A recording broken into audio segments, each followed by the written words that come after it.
just need a little bit more of your love. I can't help myself.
자, 항해술 10문제 풀이를 한번 해보겠습니다. 자, 1번부터 쭉 볼게요. 자, 1번 문제. 다음 중 레이더 관한 설명 중에서 틀린 것을 고르시오. 네, 틀린 거를 물어보는 부분인데 1번에 보면은 레이더의 이 주파수 범위가 적혀 있죠. 이 부분 한번 볼게요. 자, 기본적으로 3000에서 1000MHz대의 주파수를 사용합니다. 두 가지의 종류가 크게 나눠지죠. X밴드 같은 경우에 9375 MHz, 그리고 기가로 하면은 대충 9GHz의 레이더다 이런 식으로 부르고요. 그리고 S밴드 같은 경우에는 3000 MHz가 됩니다. 기가로 3GHz 이렇게 부르게 되죠. 그래서 X밴드 레이더, S밴드 레이더를 그냥 주파수로도 이렇게 불러요. 3GHz 레이더다, 9기가 레이더다 하면은 X 말하는 건지 S 말하는 건지를 바로바로 캐치를 할 수가 있어야 됩니다. 근데 잘 적혀 있죠. 자, 그 다음에 안테나의 높이가 탐지거리에 영향을 미친다 라고 되어 있는데, 안테나의 높이가 높을수록 멀리까지 탐지를 할 수 있고 최대 탐지거리에도 영향을 주죠. 자, 안테나의 수평 빈폭에 따라 방위 측정도가 좌우된다. 방위 분해능에서 제일 영향을 많이 받게 되는 게 수평의 빈폭이에요. 레이더의 전파를 이렇게 빔의 형태로 쏜다고 했을 때 물표를 스캔을 하면 빔이 이렇게 회전을 하면서 물표를 훑고 지나가겠죠. 근데 빔폭의 절반만큼 그 물표가 이렇게 늘어납니다. 이런 식으로 이렇게 늘어나 버리죠. 그래서 빔폭이 좁으면 좁을수록 이 방위를 측정할 때에는 더 도움이 많이 된다. 맞는 말이고요. 자, 4번의 CRT는 지시기, 즉 레이더의 화면이라고 생각하시면 돼요. 레이더 화면상의 휘점의 크기라는 건 레이더 화면에 이 물표라든지 영상을 찍어내는 픽셀이라고 생각하시면 될 것 같아요. 그래서 당연히 얘가 작으면 작을수록 더 선명하게 고화질의 화면을 보여줄 겁니다. 뭉쳐있지 않고 떨어져 있게끔 두 물표를 잘 구별을 하겠죠. 만약에 휘점의 크기가 커요, 그러면은 두 물표가 합쳐져서 구분이 어려워질 겁니다. 이런 측면에서 4번은 잘못됐죠. 관계가 없다고 되어 있기 때문에 틀렸습니다. 자, 넘어가 볼게요.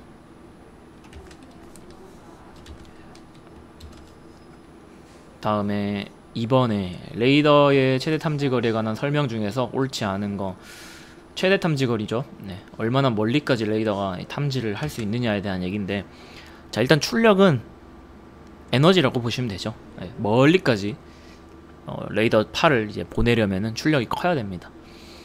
근데 여기 보니까 최대 탐지거리는 감소한다고 되어 있기 때문에 잘못된 항목이 되겠고요.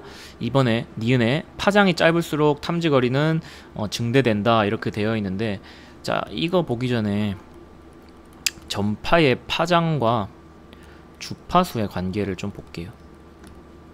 자, 일단 기본적으로 파장이 크면 클수록 탐지거리는 올라갑니다. 그쵸?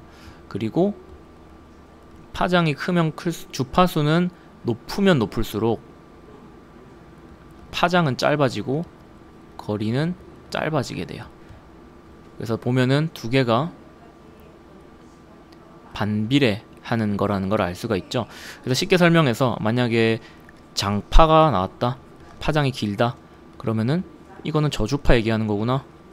두 개는 반비례하기 때문에 이렇게 생각을 하시면 되고, 얘는 거리가 길다. 반면에 단파가 나왔어요. 자, 그러면은 얘는 고주파다. 아, 거리는 좀 짧겠구나 이렇게 보면 되는 거죠. 그래서 레이더도 마찬가지입니다. 레이더는 이제 파장이 펄스의 형태로 이루어지는데, 여기 하나의 주기가 있다고 가정을 해볼게요. 장파를 볼게요. 장파라는 거는 레이더 펄스에서는 이 파장의 길이가 길다는 거죠. 펄스 폭의 길이가 길다는 겁니다. 요렇게 이런 애들이 멀리까지 간다는 거죠. 근데 반면에 단파, 파장의 길이가 짧아요. 그렇지만 그 주기 안에 들어갈 수 있는 펄스의 숫자는 높아지게 되죠. 예, 요런 차원에서 보시면 되겠습니다. 어쨌든 파장이 짧으면 짧을수록 탐지거리는 증대가 아니라 감소된다 라고 볼 수가 있겠습니다. 여기 있죠? 단파일수록 거리 떨어진다. 펄스 반복률 같은 경우는 이제 시간당 단위 주파수 에 대한 얘기를 하는 건데, 결국에는 얘도 이 주파수로 보시면 될 것 같아요. 주파수랑 같은 개념으로 보시면은 반복률이 낮을수록 탐지거리는 증대된다. 그쵸? 저주파일수록 장파고 거리는 증가된다. 요거는 잘 적혀있네요. 자, 그 다음에 리을에 주파수가 높을수록 탐지거리는 증대된다 라고 되어 있네요. 주파수 고주파죠? 고주파일수록 단파가 되고, 요 그림 말하는 겁니다. 단파가 되고 거리는 짧아지게 되겠죠. 자, 이 부분 같은 경우는 수학 공식처럼 머릿속에 쏙 들어와 있어야 돼요. 지금 단계에선 이미 요게 딱 했던 수학 공식처럼 암기가 다 되어 있어야 됩니다. 자, 평판 용골에 대한 설명. 옳은 것을 고르시오. 자, 용골의 종류가 크게 두 가지가 있어요. 흔히 우리가 생각하는 용골의 모양 있죠. 바킬이라고 하는데 한글로는 방형 용골이라고 합니다. 뭐 이런 식으로 생겨서 요 위에 이제 선박이 이렇게 건조가 되는 거죠. 선박이 이렇게 만들어지는 건데, 반면에 지금 여기 나와 있는 평판 용골. 평판 용골은 좀 간단하게 그려볼게요. 용골이 선박의 바닥 역할을 동시에 다 한다고 보시면 돼요. 뚱뚱한 용골이다 이렇게 보시면 되겠죠. 그래서 얘가 플랫킬이다. 위에 있는 얘는 바킬이다. 이렇게 보겠습니다. 지금 볼 건 얘예요. 예, 아시겠죠? 자, 일단은 기억. 선저 내부 구조와의 연결이 완전하다. 선저에 필요한 강도를 부여한다. 자, 이 바킬 같은 경우에, 방형 용골 같은 경우는 얘를 선저 밑에다가 용접해서 붙이는 거예요. 그러다 보니까 분리되어 있는 거를 붙이는 거니까 아주 강력한 강도를 내기에는 좀 부족하고 연결도 완전하지 못하다고 볼 수가 있겠죠. 그래서 이 부분은 평판 용골에 대한 설명인데, 이 평판 용골 같은 경우에는 연결이 완전하기 때문에 강도도 강하게 부여한다. 이 설명 맞죠? 자, 그 다음에 행동의 방지 효과가 있는 거는 바킬입니다. 자, 이건 어떻게 생각하면 되냐면, 우리 빌지킬이라는 거 아시죠? 이렇게 범골에 지느러미 같이 생긴 요런 애들을 빌지킬이라고 하는데, 얘들이 행동을 막아주는 역할을 하잖아요. 근데 바킬 같은 경우도 말하자면 그런 역할을 어느 정도는 한다. 그래서 요거 행동의 방지 효과 있다 맞고요. 그리고 자초됐을 때 선저 보호한다 라는 부분도 밑에서 얘가 범퍼 역할을 하는 거죠. 이렇게 좌초가 됐을 때 범퍼의 역할을 해줍니다. 그래서 요거는 바킬 방형 용골에 대한 설명이 되기 때문에 니은은 들어갈 수 없고요. 자, 이런 선박들은 이런 형태를 갖는 애들이 주로 또 날렵해요. 예, 선박의 어떤 반응 속도 이런 것들이 굉장히 빠르기 때문에 소형선 범선에 사용되는 거 역시 바킬입니다. 자, 방형 용골보다 평판 용골이 선회권이 작습니다. 자, 이거는 왜 그런 거냐면은 너무 깊게 이제 들어갈 필요 없이 좀 간단하게 설명을 해볼게요. 앞쪽의 면적이 이렇게 넓으면요, 선박이 전진하거나 이렇게 회두를 할 때 수류의 저항을 굉장히 많이 받겠죠. 우리 만약에 도로에서 달리다가 그 자동차가 저수지 같은 데 빠졌다 생각을 해봐요. 그럼 사람들 안에 타고 있는 사람들 몸이 앞으로 다 쏠리겠죠. 무게중심이 다 앞으로 확 쏠리게 됩니다. 그래서 이 바퀴를 가진 선박이 회두를 하게 되면은 앞에 저항을 받고 무게중심점이 뒤에 있던 게 앞으로 밀려나가요. 요렇게. 그리고 선회점, 피보팅 포인트도 앞으로 밀려나가요. 그러면 선회가 굉장히 잘 되고 선회권이 작아지게 됩니다. 아시겠죠? 뭘 생각하면 되냐면, 우리 카트라이더 같은 거 볼 때, 카트라이더 게임 같은 거 이제 고수들 하는 영상을 보면 이 코너 하는 포인트를 카트라이더 자동차가 어떻게 회전을 하냐면 요렇게 가다가 요런 식으로 드리프팅 하죠. 요렇게 끼익 해가지고 쫙 빠져나가잖아요. 회전점이 여기 있어요.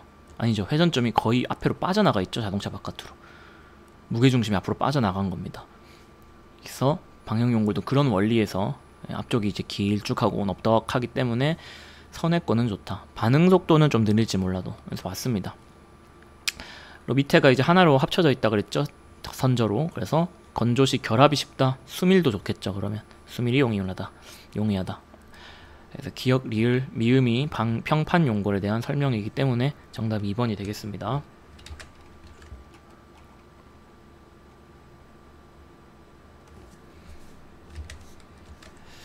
자, 구상 선수의 특징으로 옳지 않은 거. 구상 선수 영어로 볼버스 바우라고 하고요. 선박 좀 타보신 분들은 아시겠지만 배를 보면 배 아래 이렇게 물 안에 잠겨 있는 부분이 튀어나와 있어요. 얘가 어떤 역할을 하냐면 파도를 가르는 거죠. 예, 파도를 갈라서 선박이 잘 나아갈 수 있게 해주는 이런 역할을 하는 겁니다. 그래서 보면은 슬래밍, 선수 쪽에 오는 파도 때문에 선박이 위아래로 쾅쾅쾅 이렇게 찍는 거를 말을 하는 거죠. 그래서 이런 경우에 이 구상 선수를 설치를 해주면 이런 슬래밍을 좀 줄여줄 수가 있고요. 그 다음에 조파 저항, 쉽게 생각해서 파도의 힘 때문에 생기는 저항이라고 보시면 되겠습니다. 그래서 조파 저항도 잘 줄여주게 되고요. 단점이, 이 구상 선수라는 애의 단점이 뭐냐면 마찰 저항을 증가시켜요. 왜 마찰 저항을 증가시키냐? 자, 마찰 저항이라고 하는 건 물의 선체가 비벼지면서 생기는 거죠. 점성 때문에. 그쵸? 그러면은 물 안에 잠겨있는 선체의 면적이 크면 클수록 마찰 저항이 커지는 건데, 원래 요만큼밖에 물에 잠겨있지 않은 게 요만큼이 추가로 생기면서 마찰을 받을 공간이 더 늘어난 거예요. 그래서 마찰 저항은 증가가 됩니다. 자, 이런 이유 때문에 마찰이 심하기 때문에 선박이 침노 안정성, 한 침노로 안정적으로 가는 요 침노 안정성을 잘 갖지 못하고 덜덜덜덜 흔들리면서 이렇게 틀어지는 거예요. 계속. 그래서 침노 안정성은 위에 3번과 연결해서 오히려 떨어진다, 이렇게 보면 좋겠습니다. 근데 4번에 좋아진다고 되어 있기 때문에 틀렸네요. 자, 그 다음에 5번 봅니다. 자, 이거 같은 경우에는 공식을 하나 알아야 돼요. 공식 하나 적고 가겠습니다. 자, 첫 번째, 마닐라 로프의 파단 하중 공식. 자, 이건 어떻게 되냐면 3분의 원주의 제곱됩니다. 자, 원주, 이 로프의 두께가 있겠죠? 이 두께를 원주로 나타낸 거예요. 인치죠, 얘가. 쉽게 말하면 이게 마닐라 로프의 파단 하중이고요. 그리고 와이어 로프의 파단 하중도 있거든요. 자, 요거 같은 경우는 파단 계수 곱하기 원주 제곱 됩니다. 그래서 요런 것들은 이제 주어질 거예요. 문제에 보통 이제 주어지게 되고. 자, 그래서 우리가 이 원주를 알면은, 이 로프의 원주를 알면 파단 하중들을 이제 알 수가 있는데, 간혹 가다가 이 원주가 나오지 않고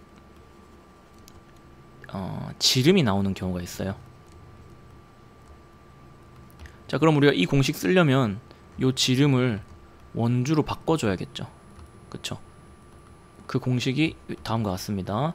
8분의 지름을 해주면 걔가 원주가 됩니다. 그래서 공식 크게 두 개 봤어요. 하나, 파단 하중 구하는 공식, 그리고 거기에 필요한 원주를 구하는 공식. 그래서 요거를 가지고 한번 문제 풀어보겠습니다. 자, 일단 직경, 로프의 직경이 인치가 아니라 지름으로, 원주가 아니라 지름으로 나와 있습니다. 48mm인데 마닐라 로프 안전 사용 하중이라고 되어 있네요. 일단 파단 사용 하중이 아니에요. 근데 안전 사용 하중은 이제 나중에 볼게요. 일단 파단 하중을 구해 보겠습니다. 자, 파단 하중 3분의 원주의 제곱이죠.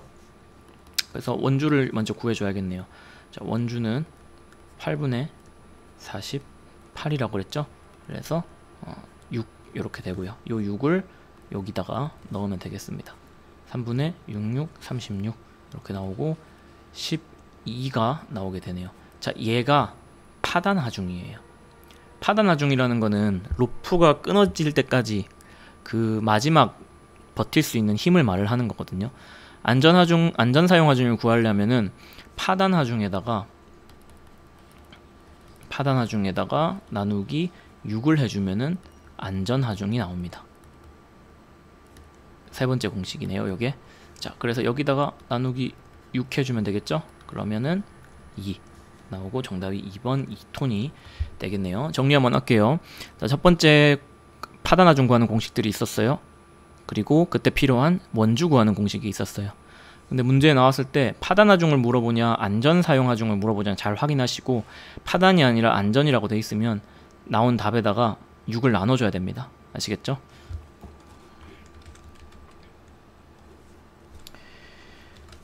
자, 그 다음에 러칭 보도록 합니다.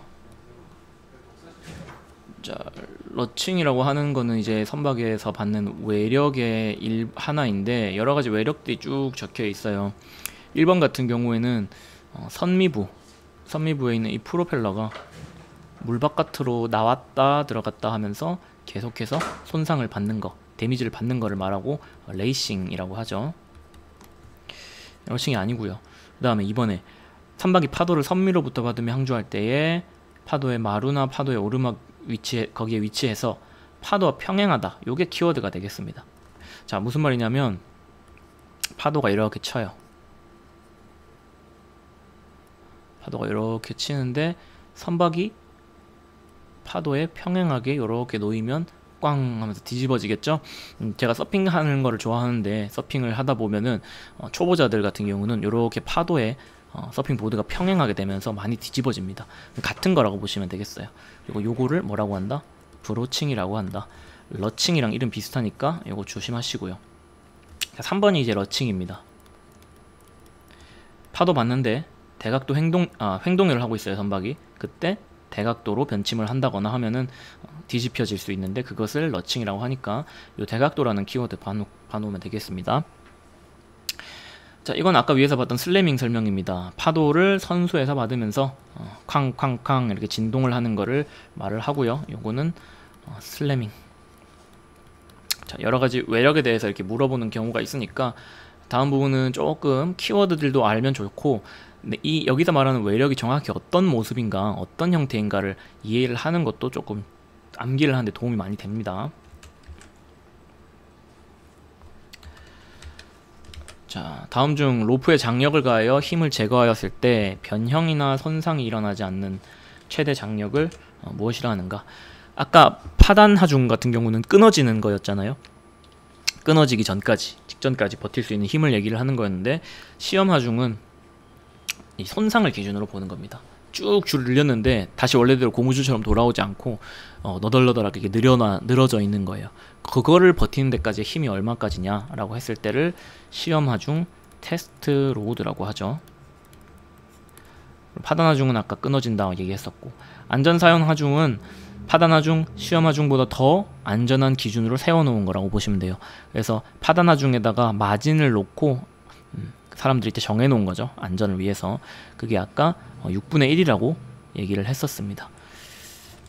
자, 하나 더 공식을 우리가 알면 좋은 게 파단 하중, 그리고 시험 하중, 안전 사용 하중이 있다 했어요. 시험 하중은 파단에다가 2를 나눠주는 값이라고 보면 되고요. 그리고 안전 하중은 파단 하중에다가 6을 나눠주는 값이라고 보시면 되겠습니다.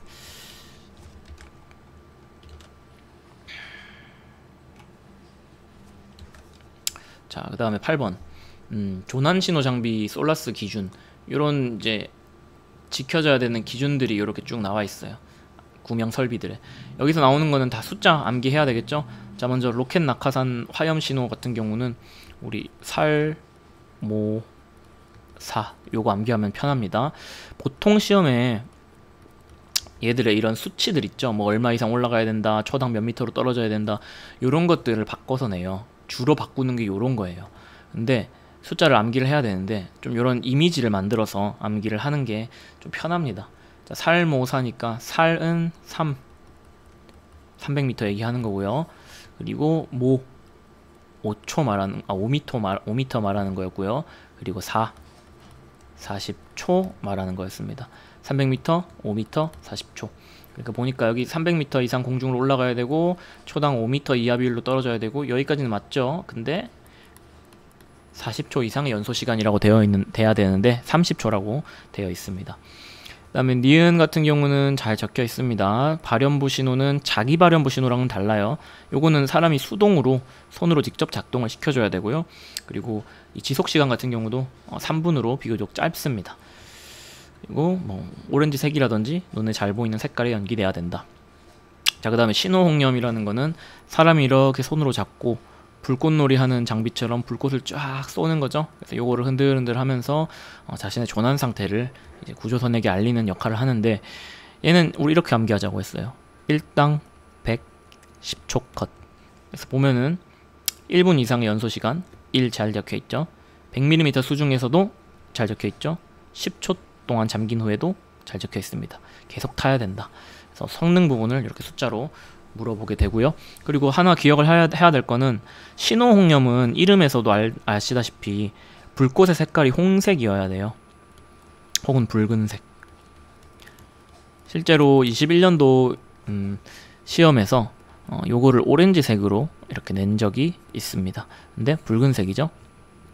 자, 그 다음에 일단 디귿은 뭐 잘 적혀 있는데, 리을은 뭐가 잘못됐냐면 자기 발현 신호, 주간 신호다. 맞죠? 연기를 내는 거니까. 물에 들어가기 전에 근데 수동이 아닙니다. 자기라는 건 self, 스스로 작동할 수 있어야 된다는 건데, 수동은 여기 발현부 신호에 해당되는 거고, 얘는 자동으로 연기를 낼 수가 있어야 됩니다. 그래서 리을로 틀려서 적절하지 않은 것 구하는 거죠. 기역과 리을 두 개.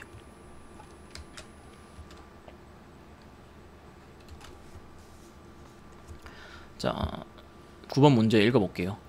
야간 또는 물에 빠진 시간을 모를 때 익수자 구조법이다.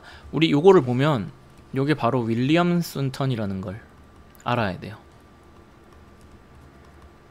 자, 윌리엄 순턴 그려볼까요? 이렇게 선박이 항해를 하다가 원침로를 따라서 오고 있었어요. 이렇게 오고 있었는데, 구조를 시작할 때 돌아서 위에서부터 여유를 두고 쭉 훑으면서 내려오는 걸 말을 합니다. 자, 그러면 굉장히 꼼꼼하겠죠. 내가 하나도 놓치지 않고 어떤 사람이 언제 빠졌는지 요걸 정확하게 알지 못해도 꼼꼼하게 훑으면서 내려오고, 그렇기 때문에 야간이라든지 혹은 시간을 모를 때 쓰기에 적합한 게 이 윌리엄슨 턴입니다. 그래서 요게 윌리엄슨 턴이라는 걸 생각하고 보면은요, 어느 한쪽으로 전타하여 원침로에서 약 60도 정도 선회한 후 다시 반대쪽으로 전타한다. 그리고 180도 선회 후 원침하면은 왔었던 항로로 다시 돌아간다. 잘 적혀 있습니다. 그래서 정답이 60도.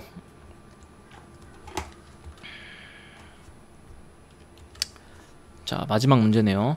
국제 신호에 대한 설명 중에서 뭐 옳지 않은 것을 고르시오. 이 신호서 있죠? 신호기.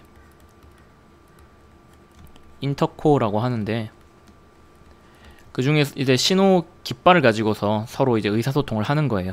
근데 하나로 의사소통하는 거, 일자 신호. 깃발 2개로 하는 거, 2자 신호, 3개로 하는 거, 3자 신호 이렇게 있죠. 그 중에서 이 일자 신호가 지금 디음부터 비읍까지 돼 있고, 기역은 2자 신호가 되어 있네요. 요거는 다 암기하셔야 됩니다. 이 의미도 암기하셔야 되고 깃발의 모양도 다 암기를 하셔야 돼요.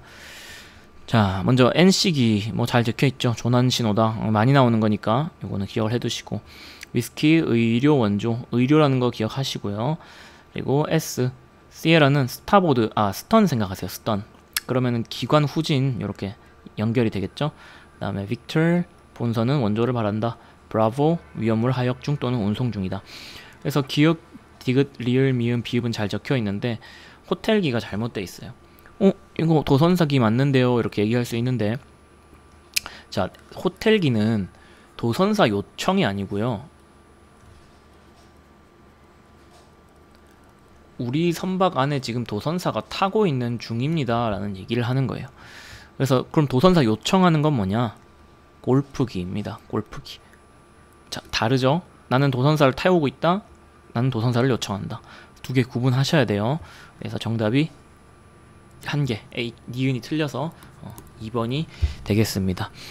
네, 일단 오늘은 여기까지고요. 네, 틀린 것들 또 혹은 애매했던 것들, 잘 몰랐던 것들 있으면 또 다시 참고하시고 열심히 공부하시길 바랍니다.